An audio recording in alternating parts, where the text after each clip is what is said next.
హైదరాబాద్ లో మరోసారి నైజీరియన్లు రెచ్చిపోయి ట్రాఫిక్ సిబ్బందిపై దాడికి తెగబడ్డారు. రాత్రి టోలీ చౌకీ పోలీస్ స్టేషన్ పరిధిలో డ్రంక్ అండ్ డ్రైవ్ నిర్వహిస్తున్న ట్రాఫిక్ సిబ్బంది నైజీరియన్ల కారును ఆపారు. బ్రీత్ అనలైజర్ టెస్ట్ చేయాలని చూడడంతో కారులో ఉన్న ముగ్గురు నైజీరియన్లు ఒక్కసారిగా పారిపోయేందుకు ప్రయత్నించారు. అడ్డుకోపోయిన ఎస్ఐపై దాడి చేశారు. దీంతో అతి కష్టం మీద ఒక నైజీరియన్ ను పట్టుకోగలిగారు పోలీసులు. మరో ఇద్దరు పరారీలో ఉన్నారు. పట్టుకున్న వ్యక్తి నుంచి వివరాలు సేకరించే ప్రయత్నంలో ఉన్నారు పోలీసులు.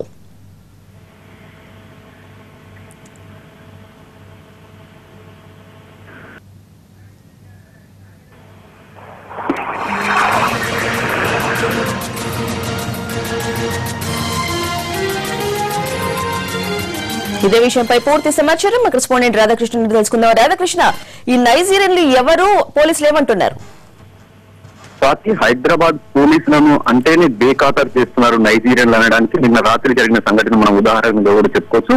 వీకెండ్ కావడంతో నిన్న టౌలీ చౌకీ పోలీస్ స్టేషన్ పరిధిలో ట్రాఫిక్ సిబ్బంది డ్రంక్ అండ్ డ్రైవ్ నిర్వహిస్తున్నారు. ఈ క్రమంలో అటువైపుగా వస్తున్న ఒక కారుని ఆపిన ట్రాఫిక్ ఎస్ఐ అందులో ఉన్న ముగ్గురు నైజీరియన్లు గమనించి కారును నడుపుతున్న వ్యక్తిని బ్రీత్ అనలైజర్ లో ఊదాల్సిందిగా కూడా అతను కోరడం జరిగింది. అతను బ్రీత్ అనలైజర్ లో ఊదకుండా కిందికి దిగి ఎస్ఐపై దాడి కూడా చేయడం జరిగింది.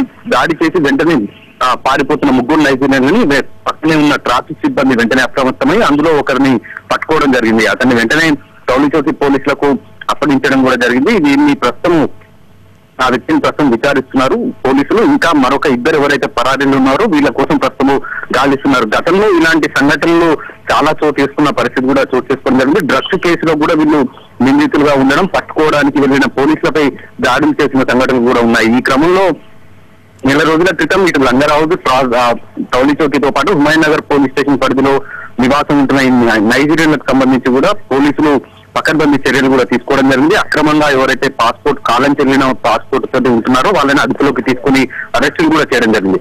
ఇలాంటి సంఘటనలు వరుసగా జరుగుతున్న నేపథ్యంలో నైజీరియన్లపై ప్రస్తుతం పోలీసులు ప్రత్యేక నిఘా కూడా ఉంచారు. ఈ నిన్న రాత్రి జరిగిన సంఘటనతోటి మరొకసారి ఈ నైజీరియన్ ఆగడాలు వెలుగులోకి వచ్చాయి. ప్రస్తుతం ఈ ఇద్దరు ఎవరనేది దానిపై కూడా గాలింపు చర్యలు ముమ్మరం కూడా చేశారు. ప్రస్తుతం అదుపులోకి తీసుకున్న వ్యక్తిని విచారిస్తున్నారు. ఇతనికి పాస్పోర్ట్ కు సంబంధించిన కానీ వీసాకు సంబంధించిన వివరాలను ప్రస్తుతం సేకరిస్తున్నారు. స్వాతి.